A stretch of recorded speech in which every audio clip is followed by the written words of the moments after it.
Assalamualaikum warahmatullahi wabarakatuh.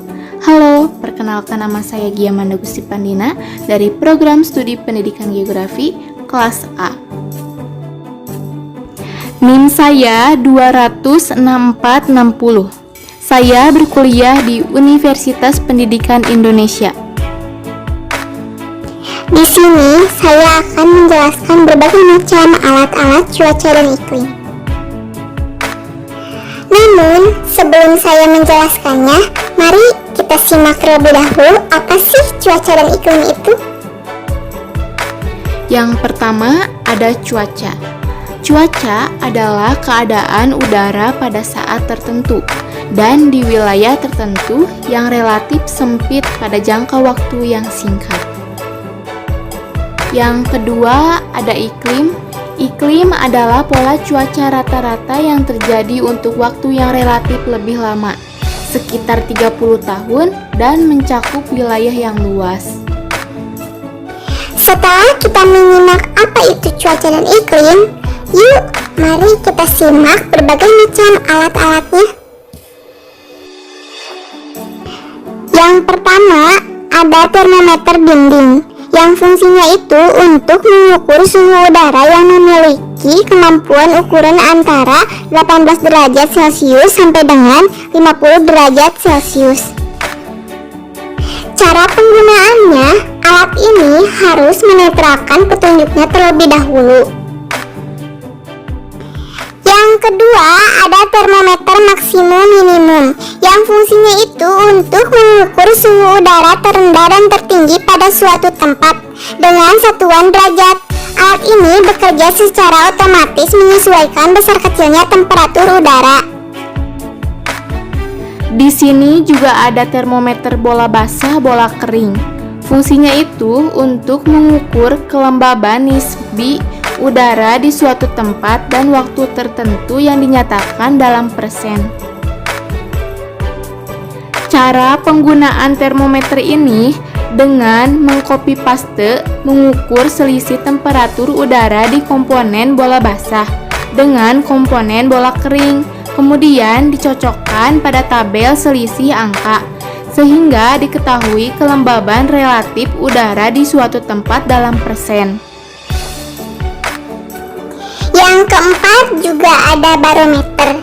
Fungsinya mengukur tekanan udara di suatu tempat secara otomatis dengan satuan milibar atau MB. Besar atau kecilnya copy paste tekanan udara di suatu daerah dihitung berdasarkan selisih antara kedua jarum di barometer. Umumnya jarum hitam dan kuning. Di sini juga ada altimeter. Dengan fungsinya itu untuk mengukur ketinggian suatu tempat dari permukaan laut secara otomatis dengan satuan meter dan satuan kaki. Altimeter ini bekerja secara otomatis dan secara ganda, yaitu dapat dilihat dari bergeraknya jarum yang dapat mengukur ketinggian tempat sekaligus copy paste tekanan udaranya. Anemometer. Anemometer ini fungsinya untuk mengukur kecepatan angin di suatu tempat secara otomatis dengan satuan meter per detik. Cara penggunaannya dengan mengcopy paste memegang anemometer secara vertikal atau meletakkannya di atas penyangga. Angka kecepatan angin akan ditunjukkan secara otomatis speedometer. Di sebelah kanan ini ada gambar hygrometer.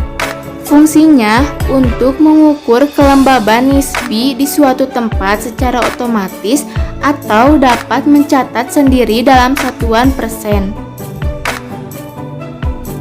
Cara pengukuran alat ini bekerja secara otomatis. Copy paste membentuk grafik yang menggambarkan besar atau kecilnya kelembaban udara selama pengukuran. Dalam pengukuran kelembaban udara menggunakan hygrometer akan terukur pula temperatur udaranya secara otomatis. Di sini yang kedelapan ada ombrometer. Fungsinya untuk mengukur curah hujan di suatu tempat dengan satuan milimeter atau mm. pH meter. Fungsinya untuk mengukur pH air hujan di suatu daerah dengan derajat keasamannya. Setelah diukur, air hujan tersebut dapat diketahui sifat kopi paste keasamannya, seperti asam, netral, atau basa. Wind fan. Fungsinya itu untuk mengetahui arah angin secara sederhana. Dapat menggunakan kopi paste kantong angin, gada-gada, dan layang-layang. Di pinggir sini bisa kita lihat ada gambar alat penakar hujan. Fungsinya itu untuk mengukur besarnya curah hujan, atau biasa kita sebut dengan fluviograf. Alat ini ditempatkan pada lapangan terbuka agar air hujan yang jatuh tidak terhalang masuk ke dalam alat tersebut. Campbell's tube mengukur intensitas dan lama penyinaran matahari dan dilengkapi dengan kartu khusus yang berperan sebagai pencatat data yang dipasang di bawah lensa pada alat, kemudian diletakkan di tempat terbuka. Oh iya, selain alat-alatnya, kita juga harus mengetahui unsur-unsurnya loh. Apa aja sih? Yuk, mari kita bahas. Yang pertama ada penyinaran matahari. Penggerak utama dinamika cuaca dan iklim, radiasi matahari yang sampai ke bumi yang menyebabkan suhu udara berubah. Suhu udara. Suhu udara merupakan suhu yang ditunjukkan oleh termometer yang terkena udara langsung namun terhindar dari radiasi langsung matahari. Kelembaban udara.